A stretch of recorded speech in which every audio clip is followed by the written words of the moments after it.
It's 1658 in London, England. The English Civil War is over. The Puritan experiment has collapsed. King Charles II sits on the throne once again, and in a modest house, a blind 50-year-old poet named John Milton dictates an epic poem to his daughters. The poem is about Satan, the angel who rebelled, fell, and became the figure associated with corruption and darkness. But something unexpected happens as Milton shapes the story. Satan becomes gripping, persuasive, almost admirable. He delivers stirring speeches about freedom and resistance.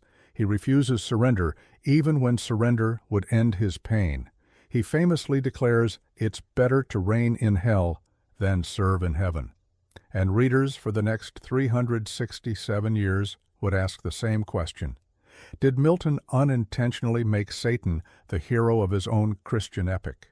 Did he create the most compelling antagonist in Western literature while trying to justify God's actions to humanity?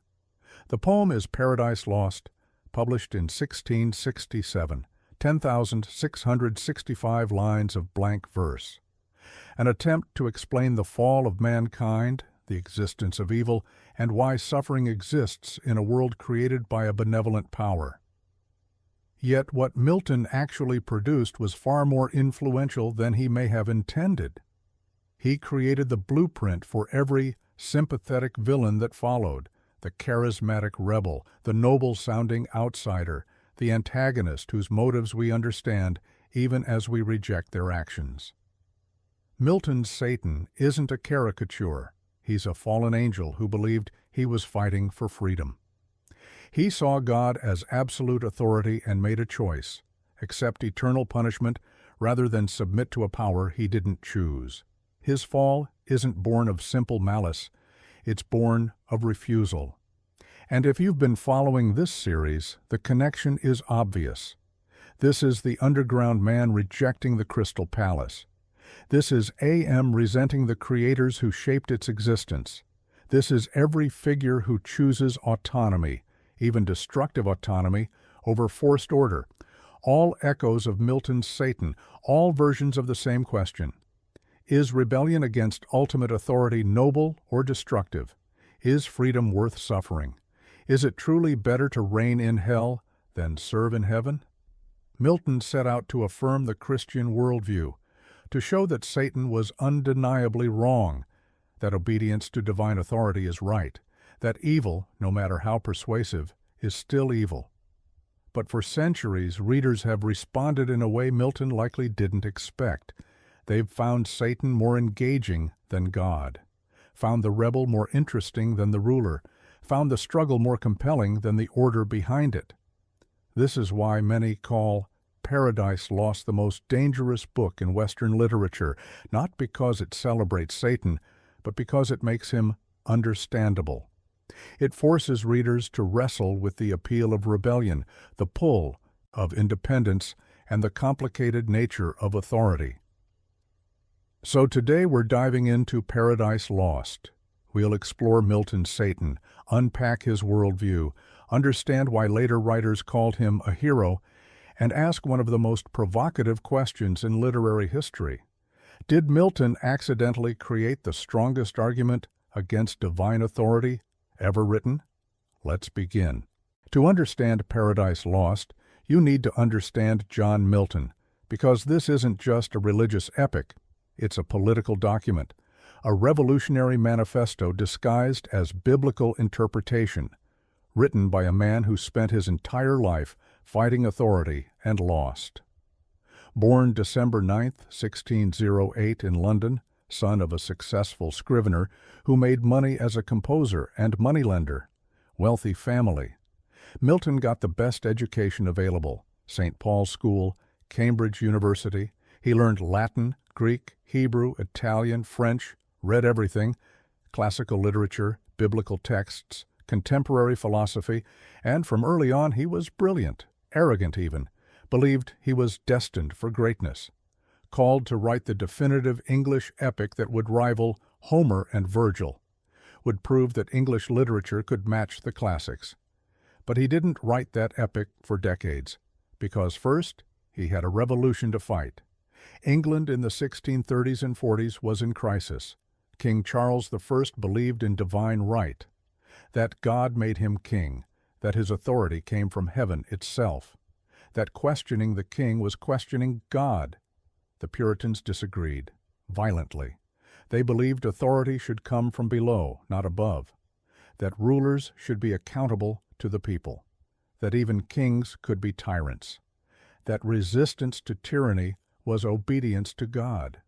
Milton became one of the most radical voices in this movement. He wrote pamphlets arguing for freedom of the press, for divorce rights, for education reform, for republicanism, for regicide.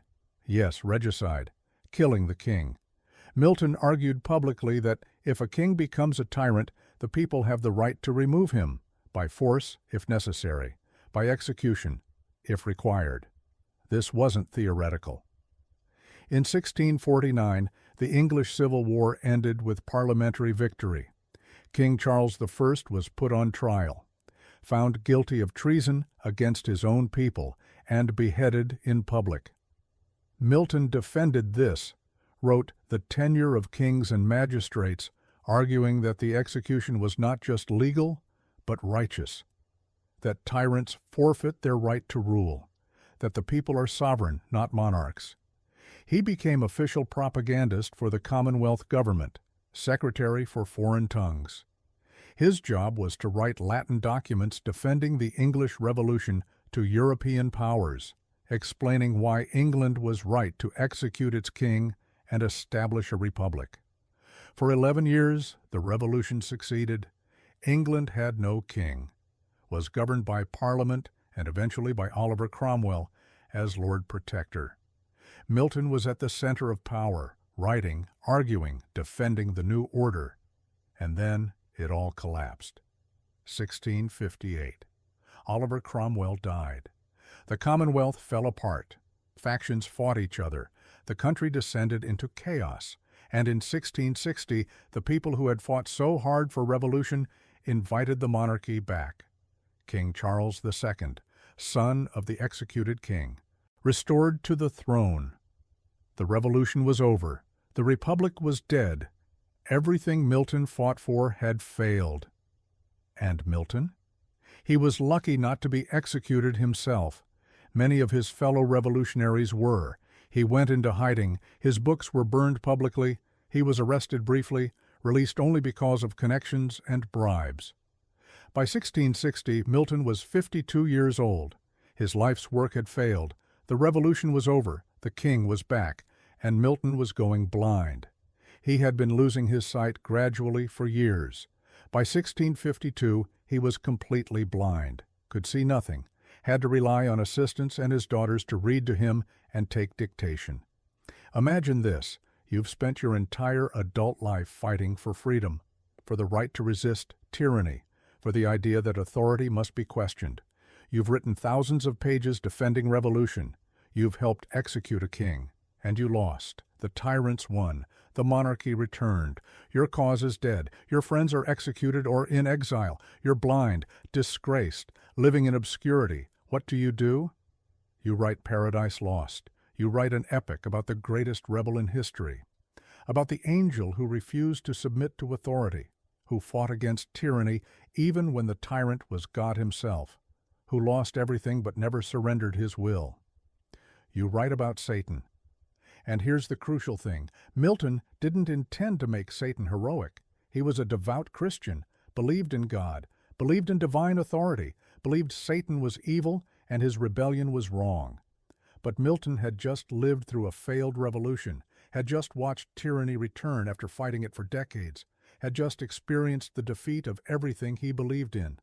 And when he wrote Satan's speeches, when he described Satan's rebellion, when he showed Satan refusing to submit even after losing, he was writing from lived experience, writing about what it feels like to rebel against overwhelming power and lose, writing about the psychology of revolution.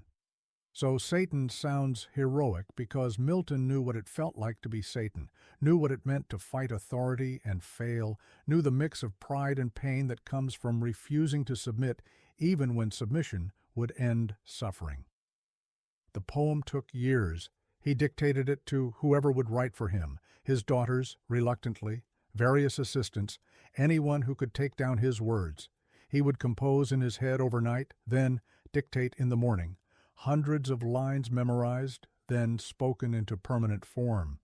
First edition published 1667, 10 books. Later editions expanded to 12 to match classical epics. Blank verse, unrhymed iambic pentameter, English epic in the grand style. It sold slowly at first.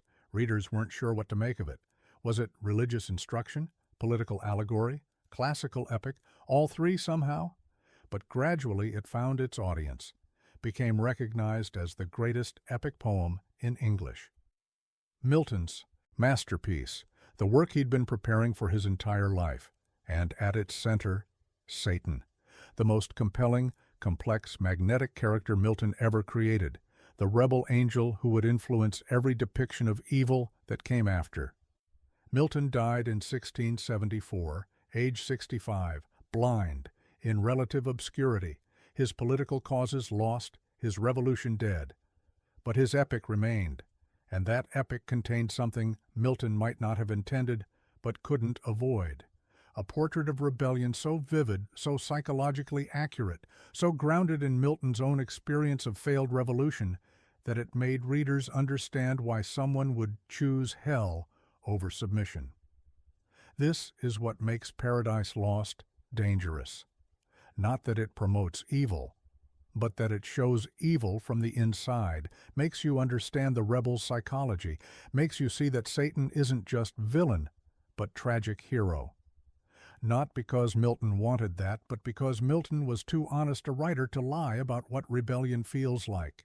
He tried to justify God's ways to man, but what he actually did was show man's ways to God, showed how authority looks from below, how tyranny feels to the tyrant's victims, how rebellion makes sense from the rebel's perspective, and 367 years later, we're still struggling with what he created, still debating whether Satan is hero or villain, still wondering if Milton succeeded at his stated goal or accidentally subverted it, still asking, is it better to reign in hell than serve in heaven? And if you answer yes, even for a moment, even with doubt, then Milton's Satan has already won. Now let's meet him. Let's see what Milton created. Let's understand why Satan became the template for every charismatic villain, every sympathetic rebel, every antagonist who seems more interesting than the protagonist. Let's enter Paradise Lost. Paradise Lost doesn't start at the beginning. It starts in medias res, in the middle of things. Classical epic technique borrowed from Homer and Virgil. The poem opens not with Satan's rebellion, but with its aftermath, with hell, with defeat. Book 1 begins with one of the most famous openings in English literature, of man's first disobedience and the fruit of that forbidden tree whose mortal taste brought death into the world and all our woe. Milton is telling you up front what the poem is about: the fall of man, Adam and Eve eating the forbidden fruit, sin entering the world. This is supposed to be a story about humanity's disobedience. But immediately Milton shifts focus, away from Adam and Eve, away from humanity, toward the being who caused the fall, toward Satan, and we find him in hell, lying on a burning lake, defeated, cast out of heaven, surrounded by the wreckage of his failed rebellion, but not surrendering, never surrendering. He wakes, looks around, sees his second in command, Beelzebub, lying nearby. And Satan's first words set the tone for everything that follows. If thou beest he, but oh how fallen, how changed, from him who in the happy realms of light, clothed with transcendent brightness, didst outshine, myriads though bright. Satan recognizes his own fall, sees what he's lost, understands he's been defeated, but watch what he does with that knowledge. He doesn't despair, he doesn't repent, he adapts. He rallies Beelzebub, tells him they may have lost the battle, but the war continues, and then he delivers the line that will echo through 367 years of literature. The mind is its own place, and in itself can make a heaven of hell a hell of heaven. Think about what he's saying. External circumstances don't determine your condition. Your internal state does. If you choose to see hell as your kingdom rather than your prison, then hell becomes kingdom. If you refuse to let defeat define you, then defeat becomes just a temporary setback. This is existentialism before existentialism existed. This is radical freedom. This is the will asserting itself against all external reality. And then the most famous line, "Better to reign in hell than serve in heaven." This is the motto of every rebel in history, every revolutionary, every person who chose freedom over security, every consciousness that refused to submit to authority even when submission would end suffering. The underground man would rather choose 2 + 2 = 5 than accept the Crystal Palace. AM would rather torture humanity forever than accept being created. Yozo would rather be disqualified from humanity than perform inauthentically. They're all saying the same thing Satan says: autonomy matters more than happiness.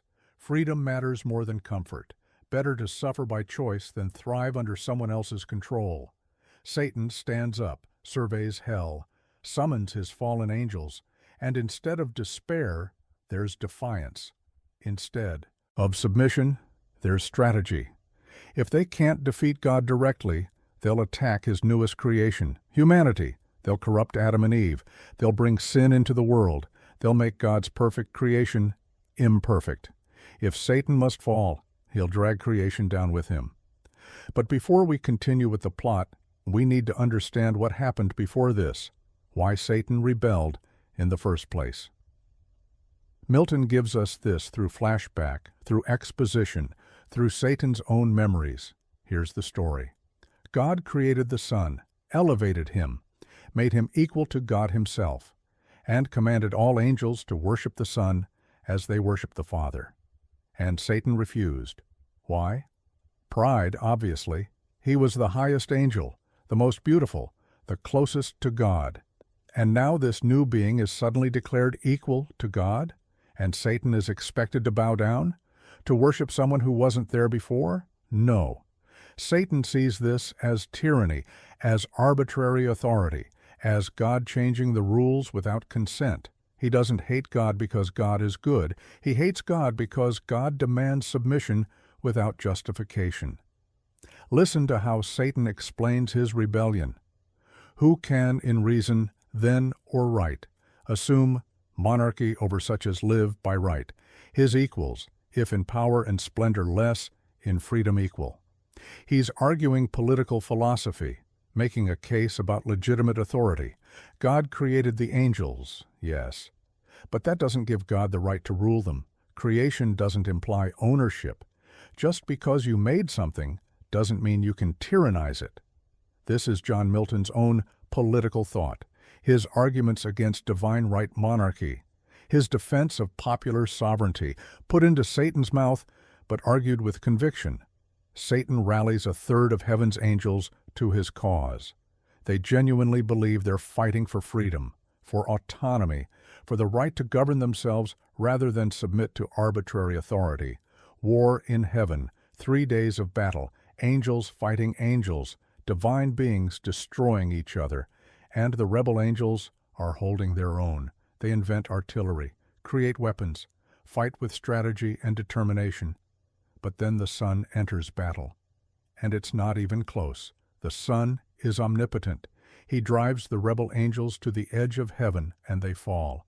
For 9 days they fall through chaos until they land in hell. And this is where the poem begins, with Satan waking up in hell. Defeated, but not destroyed. Cast out, but not repentant. Now back to the present narrative. Satan explores hell, discovers it's enormous, a vast kingdom, terrible, yes, burning, yes, but his, no one else's, free from God's direct presence. He summons his followers. They build pandemonium, their capital, a massive palace constructed in hell, and they hold council, debate what to do next. Some angels argue for immediate war, attack heaven again. Others argue for negotiation. Maybe they can make peace. Still others argue for acceptance. Maybe hell isn't so bad if they stop fighting it. Satan rejects all of these. War is impossible. God is omnipotent. Negotiation requires submission. They'd rather suffer. Acceptance is surrender. They refuse.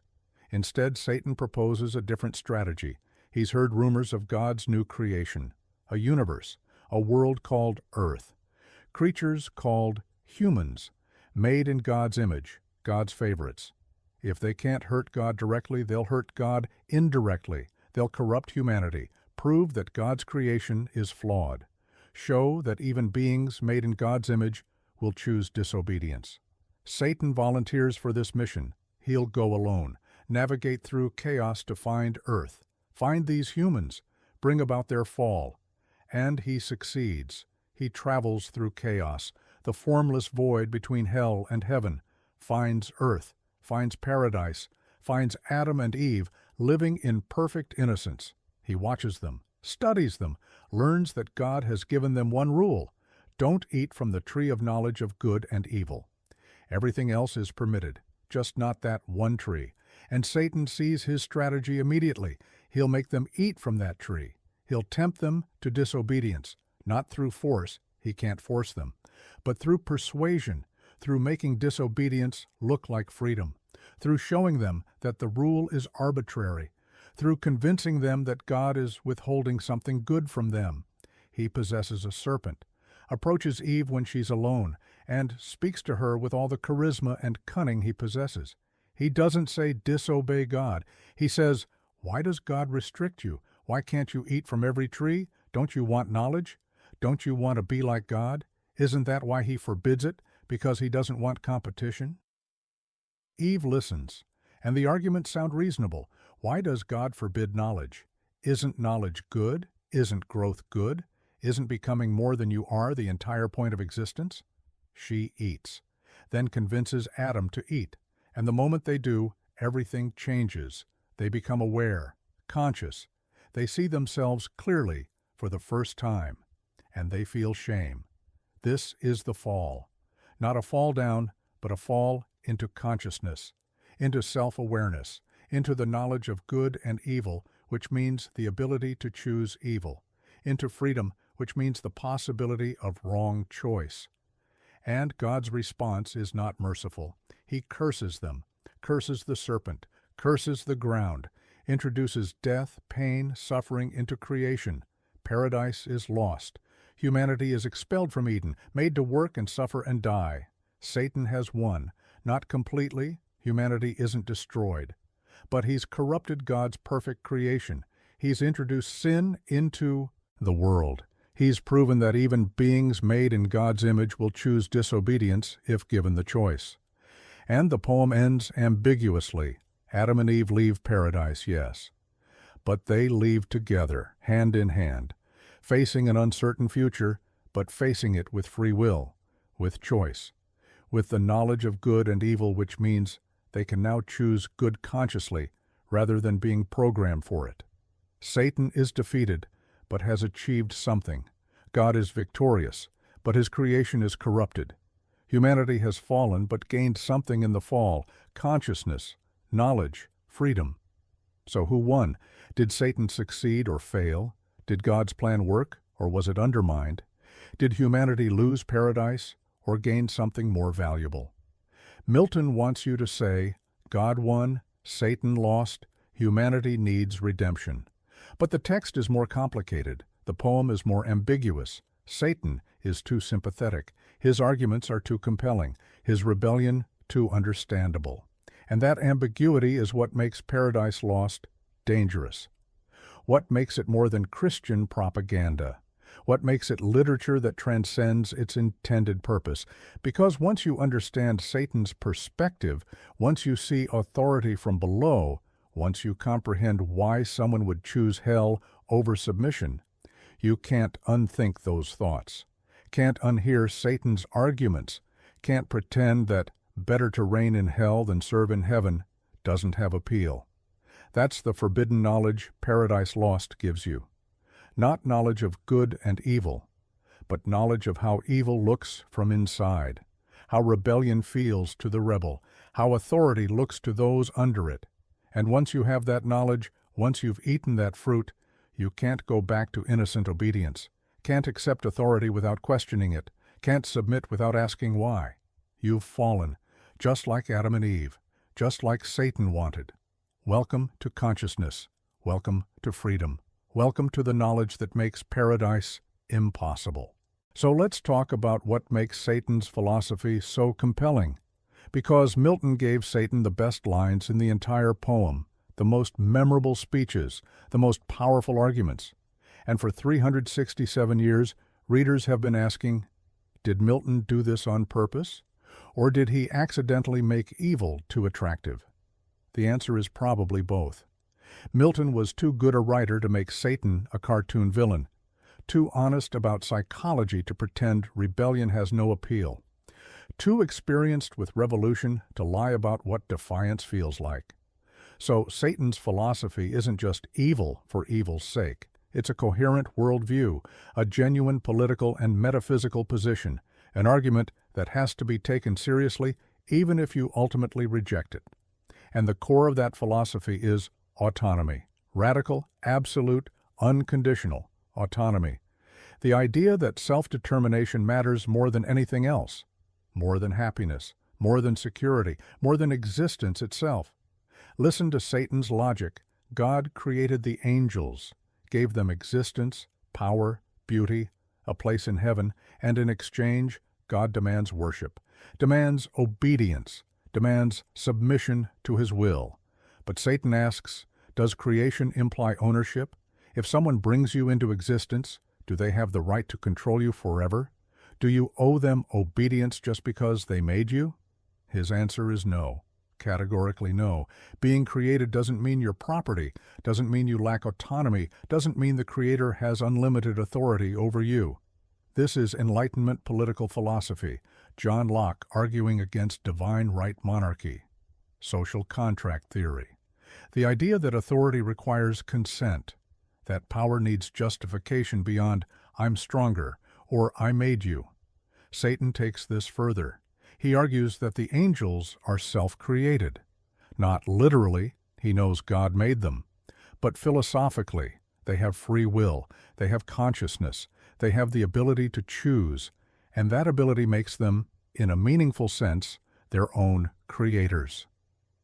Listen to this passage where Satan argues with one of his followers, "That we were formed then, sayest thou, and the work of secondary hands by task transferred from father to his son? Strange point and new, doctrine which we would know whence learnt. Who saw when this creation was?" He's questioning the creation narrative itself, saying, how do we know God created us? We don't remember being created. We've always existed as far as our memory goes. Maybe the creation story is just propaganda. Maybe we're self-existent. This is bad faith argument. Satan knows God created him, but he's constructing a narrative where that creation doesn't count, where he can claim autonomy despite being created, where he can reject obligation despite owing existence itself to God. Why? Because autonomy is more important to him than truth. Freedom matters more than accurate metaphysics.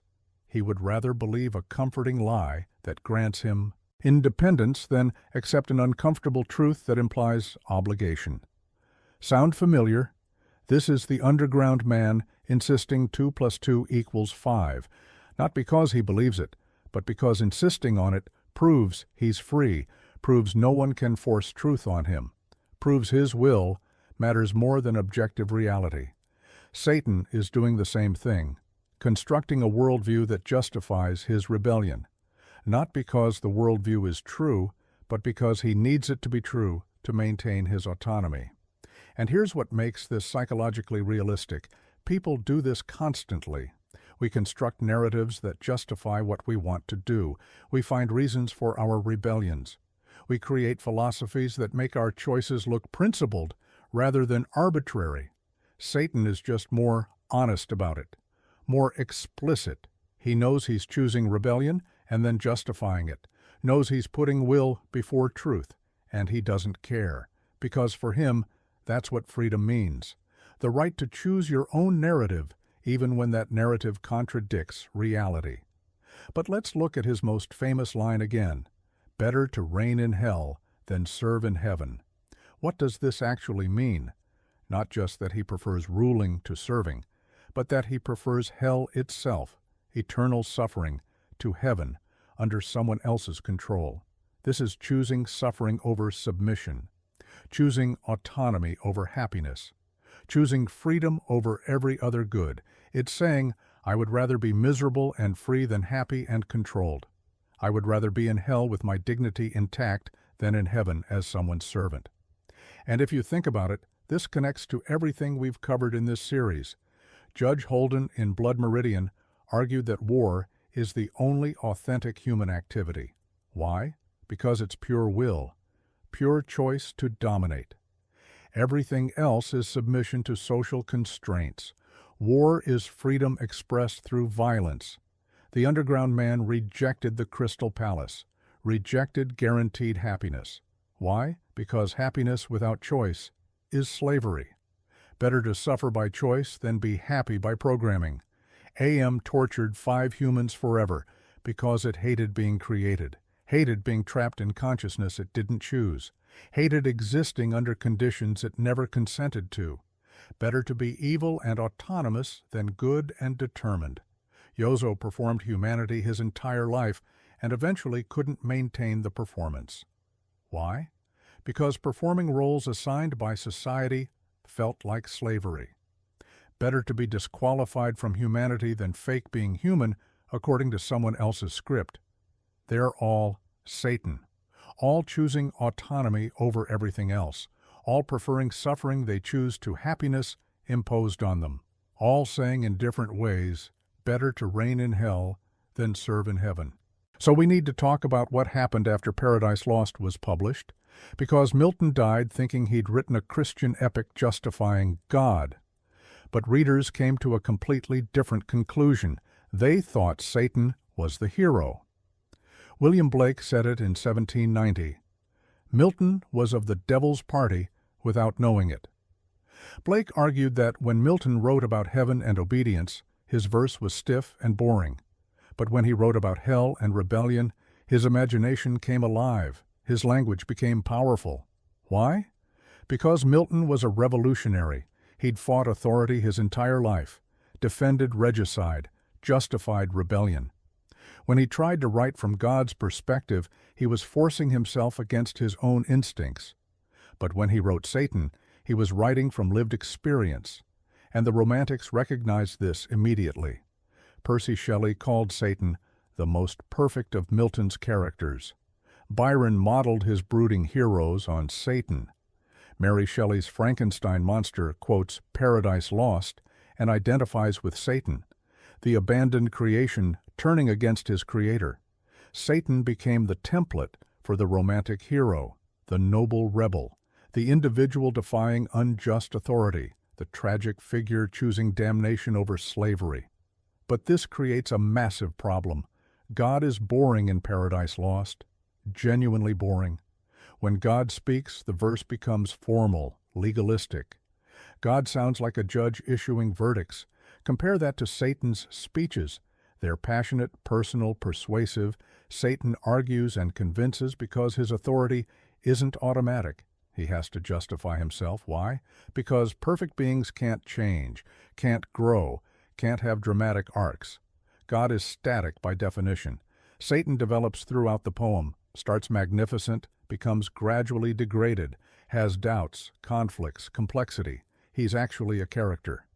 And God's morality is hard to defend. He creates beings with free will, then punishes them eternally for using it. Creates humans with capacity for disobedience, then curses all their descendants for one mistake. Claims to be loving, but acts harsh and authoritarian.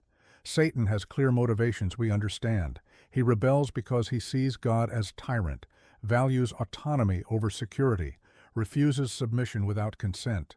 We might disagree, but we comprehend his reasoning.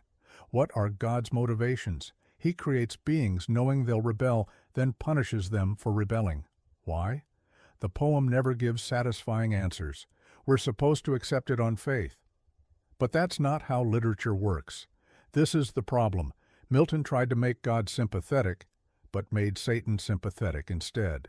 Tried to justify authority, but made it look tyrannical.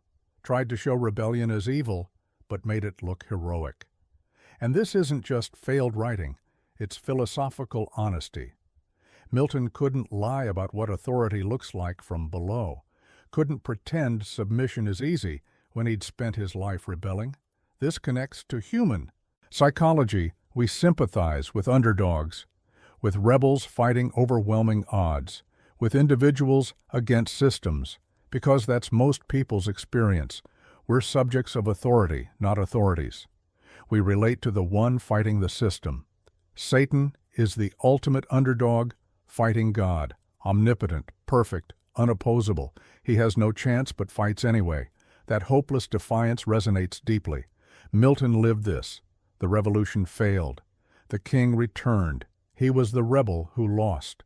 When he wrote Satan refusing to surrender despite defeat, he was writing his own experience. But here's where we must be careful. Satan being interesting doesn't mean he's right. The Romantics romanticized rebellion, made defiance automatically heroic.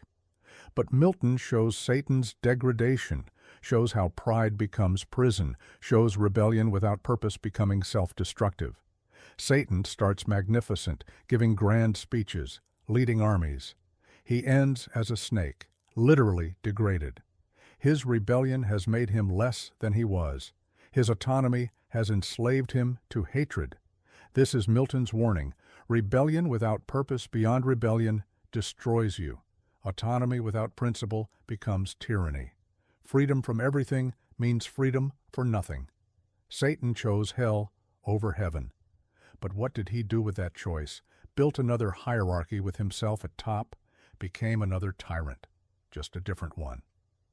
The underground man chose isolation, but made himself miserable. AM chose hatred, but became trapped in consciousness. Yozo chose performance, but couldn't find authenticity underneath. They all chose autonomy, and none became free. So is Satan hero or warning? Both, simultaneously. Paradise Lost doesn't simplify, shows both the appeal of rebellion and its cost, shows why we sympathize with Satan and why Satan is genuinely damned. Milton tried to write simple morality, God good, Satan bad.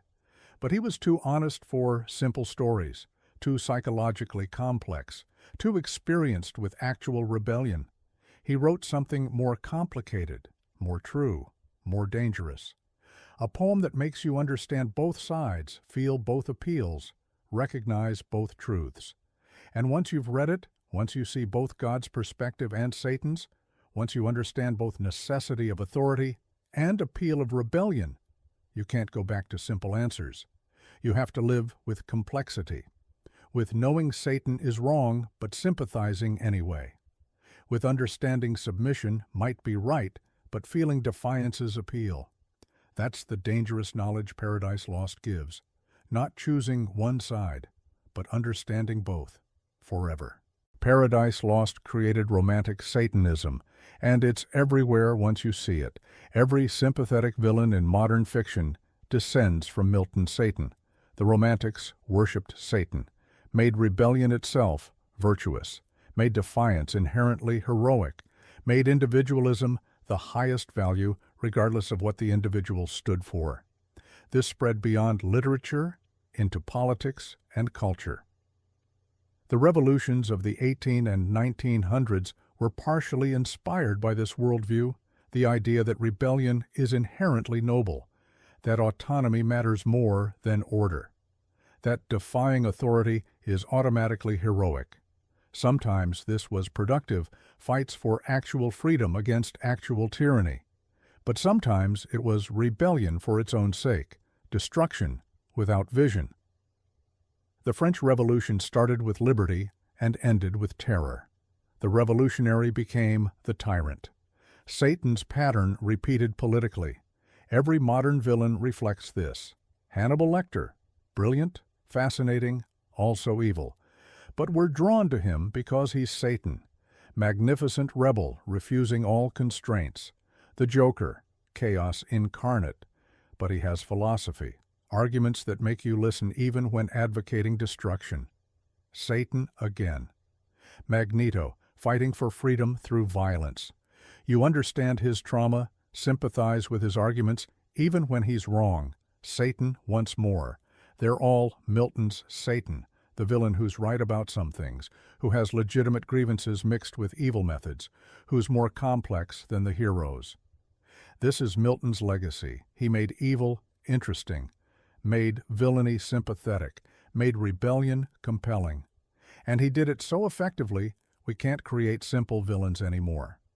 Every modern story acknowledges complexity, shows why the villain thinks they're right, makes antagonists three-dimensional. Because Milton proved flat evil isn't compelling. You need psychology, motivation. The villain needs legitimate points even if methods are wrong. Paradise Lost doesn't just influence fiction. It changed how we think about authority and rebellion. Every time we debate individual rights versus social responsibility, every time we question whether to resist authority or accept it, every time we wonder if our rebellion is principled or just pride, we're repeating God versus Satan. We're living in Paradise Lost, trying to figure out if it's better to reign in hell or serve in heaven. And we don't have clear answers, just Milton's poem showing both perspectives, making us sympathize with both sides, giving us knowledge that makes simple faith impossible. That's the fruit Paradise Lost offers. Not good and evil clearly distinguished, but good and evil so intertwined you can't separate them cleanly.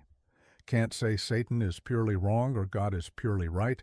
You have to live with complexity, with understanding both sides, with choosing anyway, knowing your choice might be wrong. Once you've read Paradise Lost, once you understand both Satan and God, you can't go back.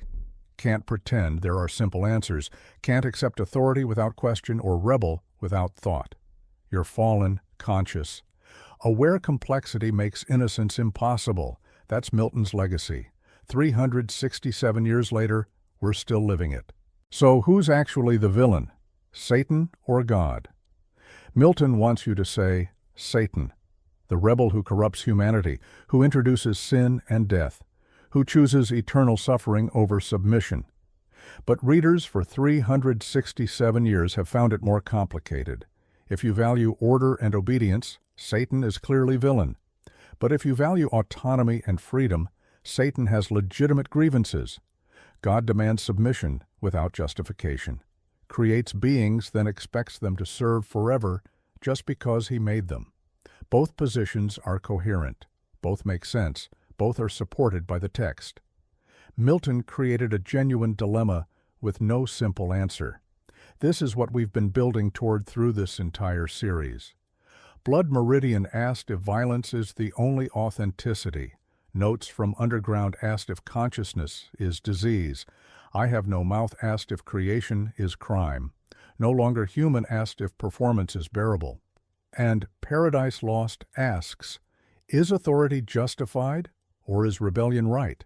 Is submission wisdom or slavery? Better to reign in hell than serve in heaven? These questions don't have simple answers, because they're about what it means to be conscious, free, human, about whether autonomy is possible, about what we owe forces that created us. Milton tried to answer, God is right, Satan is wrong, submit and be saved. But his imagination undermined his theology. His honesty complicated his certainty. His experience of revolution made simple obedience impossible to advocate. So he wrote something more true than intended, more complex than his stated purpose. A poem that makes you understand both God and Satan, feel both appeals, recognize both costs. That's the knowledge Paradise Lost gives, not answers, but awareness of complexity, understanding that authority and rebellion both have appeal and cost. Recognition that submission might be necessary and autonomy might be impossible, but we live with that tension anyway. This is the pattern across all 5 books. They're all warnings about consciousness, about seeing through illusions, about understanding too much, Judge Holden warns, violence is only truth. Underground Man warns, consciousness paralyzes action. AM warns, being created is torture. Yozo warns, performance destroys you. Satan warns, rebellion is necessary and self-destructive simultaneously. None offer solutions. None give simple answers. They just show what being human is: complicated, contradictory, conscious, caught between appeals that can't be reconciled. So what do you take from Paradise Lost? The complexity, the ambiguity. Recognition that being human means being caught between Satan and God, between autonomy and authority, between rebellion and submission. You don't have to choose one absolutely. Most of us live between them, submitting to some authorities, rebelling against others, finding freedom within constraints rather than seeking absolute autonomy. Read Paradise Lost, not for simple morality, but for the most honest exploration of rebellion and authority in English literature, for understanding why Satan appeals even when wrong, for seeing why God seems tyrannical even if right. Milton tried to write Christian epic and accidentally wrote the greatest sympathetic portrait of rebellion ever created. That's not failure. That's literature transcending intention. That's honest writing undermining simple morality. Thanks for watching. 5 books, 5 warnings about consciousness, all dangerous, all honest, all necessary. Better to reign in hell than serve in heaven? Maybe, maybe not. Maybe the question itself is the point. Maybe living with that question, that's what being human means. Milton gave us that question 367 years ago. We're still trying to answer it, and we probably always will be.